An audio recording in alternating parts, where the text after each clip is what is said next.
พระเจ้าสิงห์คำเป็นพระพุทธรูปองค์หนึ่งที่เชื่อกันว่าเป็นพระที่ศักดิ์สิทธิ์มีอภินิหารสามารถดลบันดาลให้ผู้คนที่เข้าไปเคารพกราบไหว้บูชาขอพรได้ประสบผลสำเร็จสมหวังตามที่ขอทุกประการในคืนนั้นเองพระญาศรีธรรมราชได้ฝันว่าพระพุทธรูปองค์ศักดิ์สิทธิ์นี้ได้เสด็จมาถึงเมืองกรุงศรีอยุธยาแล้วภายหลังดึงเอาพระเจ้าสิงห์คำขึ้นมาได้แล้วชาวเมืองระหว่างเมืองขวากับเมืองหลาภัยต่างก็ต้องการอยากเอามาบูชานบไว้อยู่ที่เมืองของตนจึงมีปากมีเสียงมีความขัดแย้งกันเกิดขึ้นเมื่อถึงวันสิ้นใหญ่ขึ้น14-15 ค่ำพระสงฆ์สามเณรมักจะเห็นชายหนุ่มเอาผ้าแดงมัดหัวขึ้นมากราบไหว้องค์พระเจ้าสิงห์คำแล้วก็ลงหูหายไปซึ่งสร้างความอัศจรรย์ใจเป็นอย่างยิ่ง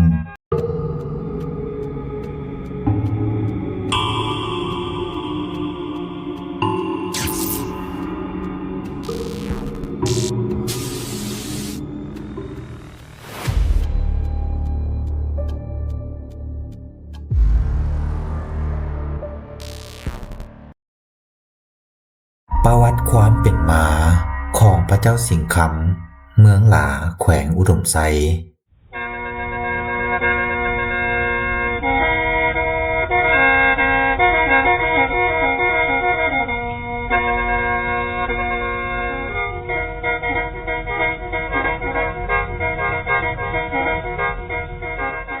พระเจ้าสิงห์คำเป็นพระพุทธรูปองค์หนึ่งที่เชื่อกันว่าเป็นพระที่ศักดิ์สิทธิ์มีอภินิหารสามารถดลบันดาลให้ผู้คนที่เข้าไปเคารพกราบไหว้บูชาขอพรได้ประสบผลสำเร็จสมหวังตามที่ขอทุกประการและยังเป็นพระคู่บ้านคู่เมืองของชาวเมืองหลามาหลายชั่วอายุคนตามประวัติตำนานของพระเจ้าสิงห์คำได้กล่าวเอาไว้ว่าองค์พระเจ้าสิงห์คำได้สร้างขึ้นในปีพุทธศักราช100ที่ลังกาทวีปหลังจากพระสัมมาสัมพุทธเจ้าปรินิพพานไปได้100 ปีมีพระอรหันต์องค์หนึ่งชื่อว่าพระอริยวังโสพร้อมด้วยพระอริยสาวก19 องค์ได้ประชุมสนทนากันถึงพระพุทธองค์ซึ่งหลายคนก็อยากเห็นหน้าของพระพุทธเจ้าทั้งที่พวกเขาเป็นพระสาวกของพระองค์แท้ๆแต่บ่มีโอกาสได้เห็นรูปร่างหน้าตาของพระสมเด็จสัมมาสัมพุทธเจ้ากันเลยจักคนในขณะที่พระภิกขุสงฆ์ทั้งหลายกำลังตั้งปัญหาสนทนากันอยู่นั้นก็มีพญานาคตนหนึ่งได้จำแรงกายเป็นชายหนุ่มเข้ามานั่งอยู่ต่อหน้าพระภิกขุสงฆ์ทั้งหลายแล้วกล่าวว่าข้าแต่ผู้ทรงศีลทั้งหลายเอ๋ยถ้าหากพวกท่านอยากเห็นหน้าของพระพุทธเจ้าองค์แท้ให้พวกท่านจัดแจงสถานที่5 เพียงแล้วห่างหากะเกียมเครื่องสักการะบูชาเอาไว้ฮอดวันถ่วน7ให้พวกเจ้าไปเบิ่งพระสัมมาสัมพุทธเจ้าจะปรากฏตัวอยู่ที่นั่นเด้อเว้าแล้วชายหนุ่มคนนั้นก็หายตัวไปเมื่อได้ยินคำเว้าของชายหนุ่มแบบนั้นแล้วพระอริยสาวกทั้งหลายก็ได้ปฏิบัติตามคำแนะนำของชายหนุ่มด้วยการจัดแจงสถานที่5 เพียงแล้วก็ห่างหากะเกียมเครื่องสักการะบูชาเอาไว้พอถึงวันถ่วน7ก็พากันไปเบิ่งสถานที่ดังกล่าวก็ปรากฏเห็นรูปภาพของพระพุทธองค์ที่เปล่งแสงรัศมีรุ่งเรืองอย่างสง่างามหลวงสูง18 ศอกอยู่สถานที่5 เพียงนั้นทุกๆคนที่ได้เห็นก็อยากได้มาสักการะบูชาทั้งเบิ่งทั้งสังเกตรูปร่างของพระพุทธองค์อย่างเอาจริงเอาจังและบ่ฮู้เบื่อจักเทื่อจากนั้นบ่ดนรูปภาพก็ค่อยๆจางหายไปอยู่ต่อมาพระอริยสาวกทั้งหลายจึงได้ปรึกษาหารือกันว่าจะเฮ็ดแนวใดจึงจะได้รูปของพระพุทธองค์มาไว้เพื่ออุปถากรักษาสักการะบูชาจึงได้ตกลงกันหล่อหลอมรูปของพระพุทธองค์ขึ้นมาด้วยการแผ่ศรัทธาจากหลายภาคส่วนแล้วก็ได้วัตถุโลหะมาจำนวนหนึ่งมีทั้งทองขาวทองแค่และทองสำริดผสมหล่อหลอมเข้ากันการหล่อหลอมพระพุทธรูปองค์นี้แม่นพระญาอุโภคติยะเป็นศรัทธาสมทบกับพระภิกขุสงฆ์ทั้งหมดทั้งมวลมีความตั้งใจหล่อหลอมให้เป็นรูปทรงลักษณะคล้ายคือกันกับ พระปางสนะมารหรือพระมหาวิไสยมีรวงสูง1 เมตรกับ44 เซนติเมตรหน้าอกกว้าง54 เซนติเมตรและหน้าตักกว้าง76 เซนติเมตรน้ำหนักรวม200 กิโลกรัมพระองค์นี้เป็นพระพุทธรูปทรงเครื่องประดับประดาด้วยสร้อยสังวาลขมุกฝังด้วยเพชรนิลจินดาอย่างสวยสดงดงามมีรูปทรงใบหน้าเบิกบานมวลซื่นยิ้มแย้มแจ่มใสอยู่ตลอดเวลาองค์พระพักตร์สง่างามคล้ายคือกับกำลังแผ่เมตตากรุณาอยู่อย่างเห็นได้สัตย์ศิลปะการปั้นหล่อแมนประจักษ์สมบูรณ์งดงามหลายแม้นหากผู้ใดได้พบเห็นก็เกิดมีความเลื่อมใสศรัทธาอยากกราบไหว้บูชาทันทีหลังจากหล่อหลอมสำเร็จแล้วปรากฏว่าโป้มือทางเบื้องขวาขาดห่างจากกันประมาณฝ่ามือหนึ่งเพราะโลหะทองบ่ทันเสื่อมเข้ากันสนิทพระอริยสาวกจึงปรึกษาหารือกันให้พระอรหันต์จอดโป้มือเบื้องขวานั้นคืนให้สำเร็จสมบูรณ์แต่พระอรหันต์ผู้อาวุโสกว่าหมู่ได้ตอบว่าบ่ต้องจอดดอกอยู่ต่อไปฮอดอีก 1,000 ปีถ้วนสองหากจะมีพญาตนหนึ่งเป็นผู้จอดเองอยู่ต่อมาอีก3 ปีก็คือปีพ.ศ. 103พระพุทธรูปองค์นี้ได้แสดงอภินิหารเป็นครั้งทำอิฐด้วยการเสด็จไปสถิตอยู่เมืองอินทปัตหรือนครพนมเปญประเทศกัมพูเชียในปัจจุบัน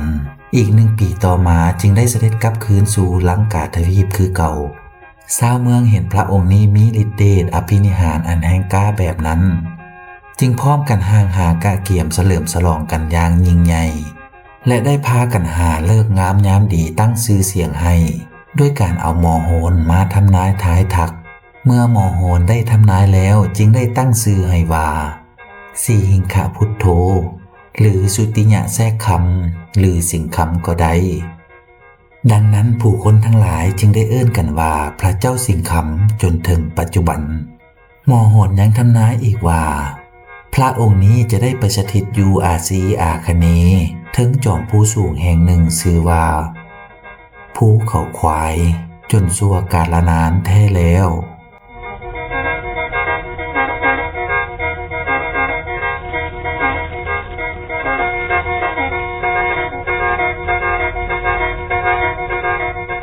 ต่อมาในสมัยพระยาศรีธรรมราชเจ้าปกครองเมืองกรุงศรีอยุธยาซึ่งเป็นสหายกับพระยาอุโภคัตติยะอยู่ลังกาทวีปได้ฮู้ข่าวว่าพระเจ้าสิงคำหรือพระแทรกคำองค์นี้มีฤทธานุภาพมีอิทธิฤทธิ์มีอภินิหารอันแห่งกาจึงอยากได้มาสักการะบูชาที่เมืองของตนแล้วแต่งตั้งให้ราชทูตพร้อมทั้งเครื่องบรรณาการไปฝากไปต้อนพระยาอุโภคัตติยะเพื่อนิมนต์ขอเอาพระเจ้าสิงคำมาไว้สักการะบูชาถ้าพระยาอุโภคัตติยะบ่ให้ก็จะใช้กำลังมาตีญาติแยงเอาพระยาอุโภคัตติยะแห่งลังกาทวีปจึงได้จำใจเอาพระเจ้าสิงคำมอบให้พระยาศรีธรรมราชด้วยการอาราธนาอัญเชิญเอาพระเจ้าสิงคำลงในเรือสำเภาพร้อมทั้งอธิษฐานว่าถ้าหากพระองค์ทานอยากเสด็จไปสถิตอยู่เมืองกรุงศรีอยุธยาแท้ก็ขอให้แสดงฤทธิ์เดชอภินิหารให้หมู่มวลมนุษย์ทั้งหลายได้ฮู้ได้เห็นเงึดง้ออัศจรรย์ไปถึงดินแดนแห่งนั้นด้วยเถิดแล้วก็ปล่อยเรือสำเภาล่องตามมหาสมุทรไปเรือสำเภาก็ไหลล่องไปตามกระแสมหาสมุทรพอมาฮอดครึ่งทางเรือสำเภาก็ไปตำเอาก้อนหินก้อนหนึ่งซึ่งมีรูปทรงคล้ายคือกับช้างเฮ็ดให้เรือสำเภาแตกครึ่งจมลงในพื้นมหาสมุทรแต่ตัวขององค์พระเจ้าสิงคำบ่ได้จมลงน้ำไปแต่อย่างใดเลยยังสถิตอยู่ถึงแผ่นแป้นไม้แผ่นเดียวล่องลอยตามกระแสน้ำจนมาถึงฝั่งกรุงศรีอยุธยาด้วยการเฝ้ารักษาของพญานาคในคืนนั้นเองพระยาศรีธรรมราชได้ฝันว่าพระพุทธรูปองค์ศักดิ์สิทธิ์นี้ได้เสด็จมาถึงเมืองกรุงศรีอยุธยาแล้วเมื่อตื่นขึ้นมาจึงแต่งตั้งให้เสนาอามาตย์ออกไปเบิ่งอยู่ทางท่าน้ำก็พบเห็นพระพุทธรูปสถิตอยู่ถึงแผ่นแป้นไม้แผ่นเดียวไหลมาคือดังความฝันอีหลีจึงตีข้องห้องเปล่าให้ชาวบ้านชาวเมืองทั้งหลาย เอาดอกไม้ธูปเทียนไปกราบไหว้บูชาต้อนรับและทำการเฮ็ดพิธีสมโภชครบงานแล้วก็อัญเชิญแห่เอาองค์พระเจ้าสิงห์คำขึ้นไปประดิษฐานอยู่ที่กรุงศรีอยุธยาแล้วอุปถากรักษากราบไหว้บูชาตั้งแต่นั้นเป็นต้นมาเป็นเวลายาวนานหลายปีต่อมาจนถึงสมัยของพระยามหาพงษ์ได้ทำการเสื่อมจอดโป้มือเบื้องขวานั้นให้สำเร็จสมบูรณ์พระเจ้าสิงห์คำได้ประดิษฐานอยู่เมืองกรุงศรีอยุธยาเมืองกำแพงเพชรและเมืองเชียงรายรวมทั้งหมดได้14สัวพญาซึ่งทั้ง3เมืองก็ห้องพระนามของพระพุทธรูปองค์นี้3ชื่อแตกต่างกันออกไปคือพระสีหิงพระแทรกคำและพระสิงห์คำตกมาในปีพ.ศ. 868ในสมัยพระยาโพธิสราชได้ย้ายมาประดิษฐานอยู่ราชอาณาจักรลาวล้านสร้างเวียงจันทร์เป็นครั้งทำอิฐที่เมืองศรีสัตนคณหุฏแล้วก็ย้ายไปประดิษฐานอยู่เมืองหาดทรายฟองพระองค์นี้ได้ประดิษฐานอยู่เมืองเวียงจันทร์ได้22สัวพญา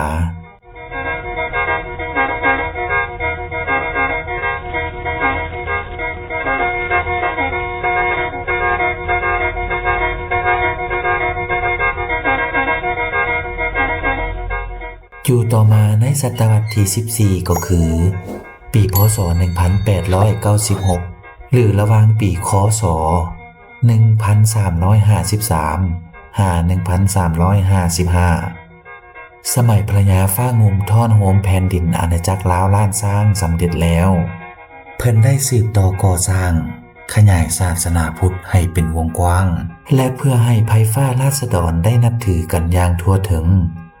โดยได้นำเอาพระพุทธรูป5องค์ขึ้นมาแต่เมืองเวียงจันทร์จะไปสถิตอยู่5จุดสำคัญของแต่ละกงเขตคือองค์ที่1แมนพระคล้องได้อัญเชิญไปไว้เมืองง้อยแขวงหลวงพระบางองค์ที่2แมนพระหินจะอัญเชิญไปไว้ชายแดนเวียดนามแต่พระองค์นี้ได้จมลงอยู่วังควายดอนน้ำนัวเหนือศพหนาวแขวงพงสาลีปัจจุบันยังอยู่ในวังน้ำดังกล่าวและยังบ่ทันมีไผค้นพบองค์ที่3แมนพระนักแผนจะอัญเชิญไปไว้อยู่เมืองยอดอูแขวงพงสาลีแต่ไปบ่ฮอดปัจจุบันสถิตอยู่บ้านศพวันน้ำอูเมืองง้อยแขวงหลวงพระบางองค์ที่4แมนพระสำลิดซึ่งแม่นแม่ทัพทางฝ่ายขวาเป็นผู้รับผิดชอบเอาขึ้นไปประดิษฐานอยู่เมืองขวาแขวงพงสาลีเมืองนี้จึงได้เอิ้นชื่อว่าเมืองขวาจนถึงปัจจุบันและองค์ที่5แมนพระเจ้าสิงห์คำซึ่งแม่นแม่ทัพทางฝ่ายซ้ายรับผิดชอบได้แยกเอาพระเจ้าสิงห์คำออกจากพระสำลิดขึ้นมาตามสายน้ำแห่งนี้ต่อมาจึงได้ห้องชื่อสายน้ำนี้ว่าน้ำพากเพราะได้พัดพากจากพระท้องสำลิดนั่นเองพระพุทธรูปองค์นี้ตามแผนของพญาฟ้างุ่มแล้วแม้นจะเอาไปประดิษฐานอยู่เมืองเชียงลุง12 ปันนาลือแต่บ่เป็นไปตามแผนเพราะหลังจากเฮือได้ขึ้นมาฮอดวังสู้ปรากฏมีข้าศึกมาตีสู้หบญาติแยงเอาพระองค์นี้สถานที่วังน้ำดังกล่าวจึงห้องว่าวังสู้จากนั้นก็ได้ไล่ห้อมไล่ตีฆ่าฟันกันไปถึงอีกวังหนึ่งจึงเอิ้นวังนั้นว่าวังห้อมจนถึงปัจจุบันแล้วองค์พระเจ้าสิงห์คำก็ได้จมลงอยู่ในวังน้ำแห่งนี้ตั้งแต่นั้นเป็นต้นมาเป็นเวลายาวนานหลายร้อยปีวังห้อมนี้แมนอยู่ก้องแก้งหลวงของสายน้ำพากระหว่างกลางชายแดนเมืองขวาแขวงพงสาลีหาเมืองหลาแขวงอุดมไซอยู่ต่อมาถึงสมัยหนึ่งได้มีคนบ้านหาดหนางชื่อว่าแสนสวกได้ไปคลองแห่หาปลาตามสายน้ำพากเมื่อมาฮอดวังห้อมแสนสวกได้วานแห่ลงไปในวังน้ำบังเอิญแห่ได้ไปเกาะเอาเกศของพระเจ้าสิงห์คำแล้วดึงไปดึงมาดึงแนวใดก็บ่ได้จักเถื่อจึงตัดสินใจดำลงไปเบิ่งก็ปรากฏเห็นว่าแห่ของล้าวไปเกาะเอาเกศของพระเจ้าสิงห์คำอยู่แสนสวกตกตะลึงใจหลาย เมื่อเห็นพระพุทธรูปที่เปล่งแสงรัศมีอย่างสวยงามสถิตอยู่เทิงแท่นหินก้อนหนึ่งในน้ำซึ่งมีลักษณะเป็นแท่นคล้ายคือกับสีมือคนตกแต่งเอาไว้ซึ่งเป็นที่น่าอัศจรรย์ใจอย่างยิ่งแสนสวกได้นำเอาสิ่งที่พบเห็นไปเว้าสู่ไทบ้านหาดนางฟังชาวบ้านทุกคนต่างก็เชื่อกันว่าแม่นสีมือของพญานาคเป็นผู้ปกปักรักษาเบิ่งแยงดูแลอยู่เมื่อเป็นแนวนั้นชาวบ้านตามสายน้ำพากและสายน้ำอูทั้งหมดเขตเมืองขวาจึงพากันเต้าโฮมมาปองเอาพระพุทธรูปองค์นี้หลายครั้งหลายคราวแต่เฮ็ดแนวใดก็บ่สามารถเอาขึ้นมาได้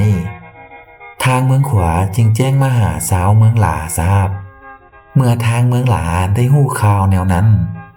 ทุกบ้านทั้งหมดในเมืองก็พากันไปปองเอาขึ้นด้วยการฟันเสือกให้ได้ร้อยวาเพื่อไปแก้ดึงเอาแต่เฮ็ดแนวใดก็ดึงบ่ได้คือเก่าจึงให้หมอโหนมาทำนายทายทักเบิ่งว่าพระองค์นี้จะให้ไผมานิมนต์เอาจริงจะขึ้นได้หลังจากหมอโหนได้ทำนายแล้วก็ฮู้ว่าพระพุทธรูปองค์นี้เพิ่นอยากให้เอาหญ้าขาเขียวเฟืองเข้ากำและไฟดำไฟแดงของแม่ไม้3อย่างนี้มาฟันเข้ากันเป็นเสือกให้ได้ร้อยวาแล้วให้เผากระมุอยู่บ้านหลันถึงภูลิงกอยม้าดึงเอาจึงสามารถขึ้นได้เมื่อฮู้แนวนั้นทางเมืองหลาจึงไปบอกให้ชาวบ้านดังกล่าวมาช่วยเอาพระพุทธรูปองค์นี้ขึ้นจากน้ำด้วยกันซึ่งในหมู่บ้านนี้มีสมาชิกทั้งหมด7ครอบครัวเมื่อได้รับคำบอกกล่าวดังนั้นแล้วทั้ง7ครอบครัวก็มาปรึกษาหารือกันโดยมีครอบครัวของเท้าสินเท้าสางเท้าสมเท้าจาเท้าแขกและครอบครัวของยาลามซึ่งเป็นแม่ไม้หลังเดียวในหมู่บ้านทุกคนก็ช่วยกันค้นคว้าซอกหาวิธีฟันเสือกจนครบร้อยวาเมื่อฮอดมื้อนัดหมายพวกเขาก็พากันเอาเสือกที่ฟันนั้นไปหวังห้อมบอนจุดที่หมายพอไปถึงพวกเขาก็ย่อมือนบไว้ขึ้นเหนือหัวแล้วกล่าวอธิษฐานว่าสาธุเนอขอให้เทวบุตรเทวดาขุดขาพญานาคจงช่วยพวกขน้อยทั้งหลายดึงเอาพระพุทธรูปองค์นี้ขึ้นมาให้ได้ด้วยเถิดว่าแล้วจึงให้คนลงไปในน้ำเอาเชือกมัดใส่องค์พระพุทธรูปแล้วพร้อมกันดึงขึ้นอย่างง่ายดายอันสร้างความงึดง้ออัศจรรย์ให้แก่ผู้คนทั้งหลายที่ไปเบิ่งไปชมเป็นอย่างยิ่งภายหลังดึงเอาพระเจ้าสิงคำขึ้นมาได้แล้วชาวเมืองระหว่างเมืองขวากับเมืองหลาภัยต่างก็ต้องการอยากเอามาบูชานบไว้อยู่ที่เมืองของตนจึงมีปากมีเสียงมีความขัดแย้งกันเกิดขึ้นเมื่อเป็นแนวนั้นพวกเขาจึงตกลงกันเสี่ยงบุญเสี่ยงท้ายเอาด้วยการเอาพระเจ้าสิงคำลงใส่เหือแพแล้วอธิษฐานว่าถ้าหากพระพุทธรูปองค์นี้เพิ่นไล่ไปทางใต้ก็ให้เป็นของฝ่ายทางใต้นั่นก็คือฝ่ายของบ้านหาดนางเมืองขวาแขวงพงศลีแต่ถ้าหากไล่ไปทางเหนือก็จะเป็นของฝ่ายเหนือนั่นก็คือทางเมืองหลาแขวงอุดมไสเมื่ออธิษฐานแล้วก็ปล่อยเหือลงสู่กลางวังแม่น้ำเหือดังกล่าวก็ไหลทวนกระแสน้ำขึ้นเมื่อทางทิศเหนืออย่างน่าอัศจรรย์ใจหลายดังนั้นพระพุทธรูปองค์นี้จึงได้ตกเป็นของฝ่ายเหนือโดยบ่มีข้อแม้เมื่อเป็นแนวนั้นทางเมืองหลาจึงมอบให้ชาวบ้านภูลิงกอยเป็นผู้หามแห่พระพุทธรูปองค์นี้ไปไว้ที่เมืองหลาแต่พอหามแห่จากวังน้ำห้อมมาถึงภูกิวอิฐทุกคนก็รู้สึกว่าพระองค์นี้มีน้ำหนักเพิ่มขึ้นหลายอย่างไววาจนบ่สามารถยกขึ้นหามต่อไปได้จึงพากันพักผ่อนอยู่ที่นั้นสถานที่ภูดังกล่าวจึงได้ชื่อว่าภูกิวอิฐมาจนถึงปัจจุบันในเมื่อบ่สามารถยกเคลื่อนย้ายไปทางใดได้แล้วจึงนำเอาหมอโหนมาทำนายทายทักอีกครั้งก็ได้ฮู้ว่าพระพุทธรูปองค์นี้เพิ่นจะประดิษฐานอยู่เทิงภูเขาควายบอนปากน้ำประสบพบพ้อต่อกันภูหน่วยนี้ตั้งอยู่ระหว่างกลางห้วยน้ำหลาและน้ำพากไหลมาบรรจบใส่กัน ภูคิวอิฐนั้นก็คือภูเขาควายแห่งนี้แท้แล้วเมื่อฮู้แนวนั้นจึงได้พากันเคลื่อนย้ายเอาองค์พระเจ้าสิงคำขึ้นเมื่อไว้ถึงจอมภูดอยซึ่งเป็นบอนอยู่ของวัดในปัจจุบันตอนทำอิฐชาวเมืองได้พากันปลุกตูบมุ้งหญ้ากวมเอาไว้เฉยๆแล้วก็ได้บูชาอุปทานรักษากราบไว้ตลอดมาซึ่งชาวเมืองทั้งหลายต่างก็เชื่อกันว่าพระองค์นี้อยู่บอนใดก็จะปรากฏมีหูมีหอยของพญานาคเกิดขึ้นอยู่ที่นั้น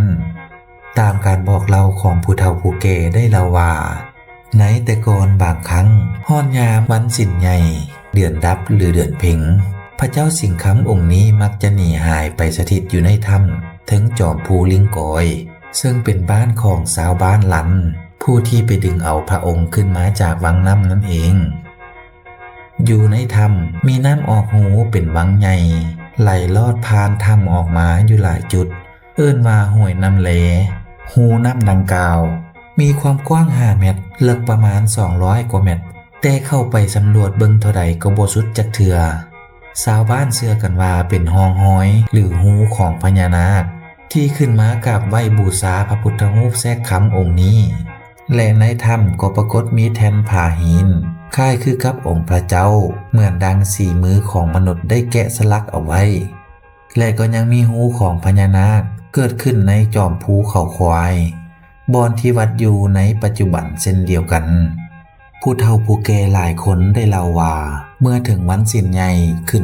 14-15 ค่ำพระสงฆ์สามเณรมักจะเห็นชายหนุ่มเอาผ้าแดงมัดหัวขึ้นมากราบไหว้องค์พระเจ้าสิงคำแล้วก็ลงหูหายไปซึ่งสร้างความอัศจรรย์ใจเป็นอย่างยิ่งพระสงฆ์สามเณรจึงไปบอกให้ชาวบ้านไปเบิ่งหูดังกล่าวก็ประหลาดใจหลายพวกเขาจึงพากันทดลองด้วยการเอาหมากพุกหรือหมากส้มโอมาป้อนใส่หูนั้นแล้วปรากฏเห็นไปโผล่ขึ้นอยู่วังน้ำ3 จุดคือวังคำวังอิงวังอ่างโดยแม้นวังน้ำของสายน้ำพากและน้ำหลานับแต่นั้นมาชาวบ้านจึงเว้ากันว่าแม่นหูของพญานาคที่ขึ้นมากราบไหว้องค์พระเจ้าสิงคำนั่นเองเมื่อเป็นแบบนั้นชาวบ้านก็ย่านว่ามื้อใดมื้อหนึ่งพญานาคจะมาเอาองค์พระเจ้าสิงคำลงไปไว้ในน้ำอีกจึงพากันเอาสิ่งเปื้อนมาทิ่มลงอัดหูดังกล่าวไว้และตั้งแต่นั้นมาก็บ่ปรากฏเห็นพญานาคขึ้นมาเหมือนดังแต่ก่อนอีกเลยจนเวลาผ่านมาได้560 ปีคือปีพ.ศ. 2000หรือค.ศ.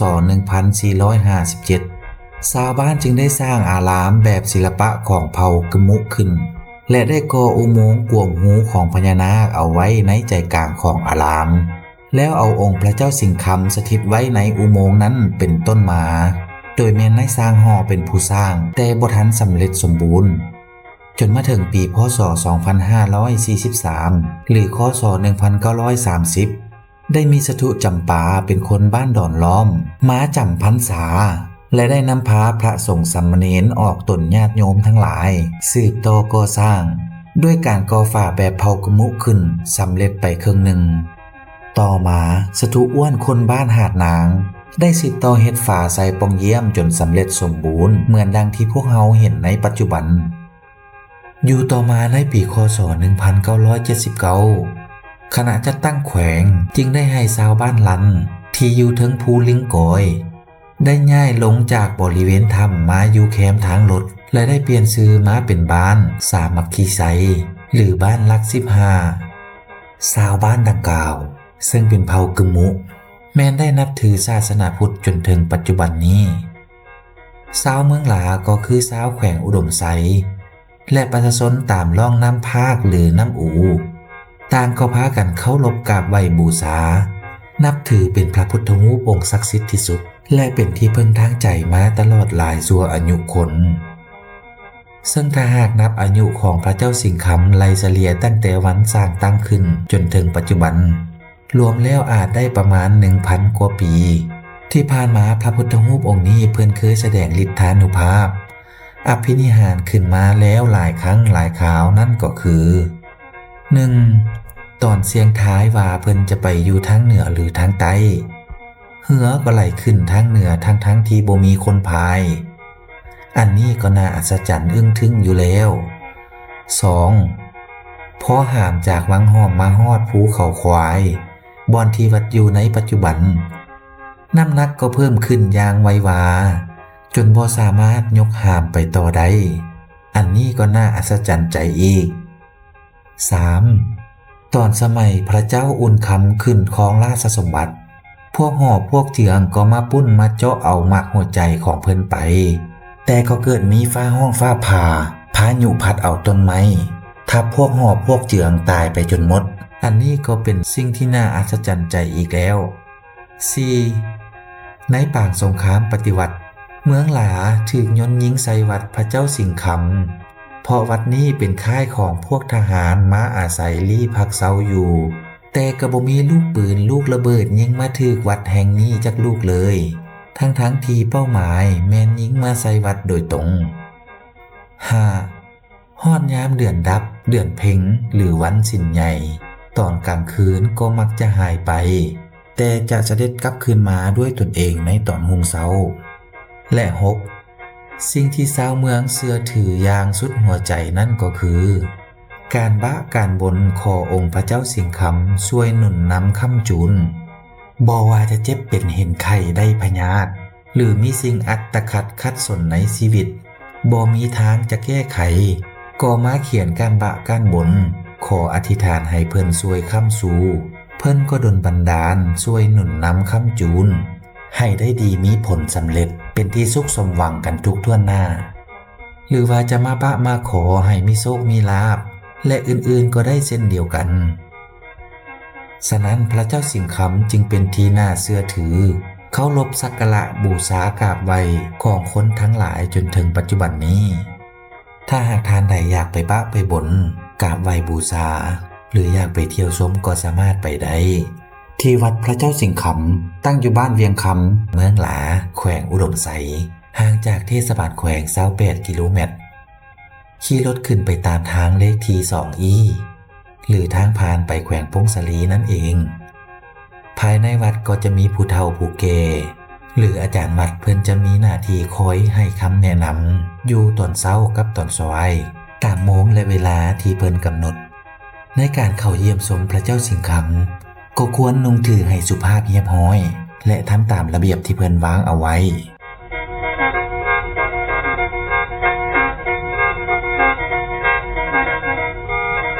เป็นอะไรเดท่านผู้ชม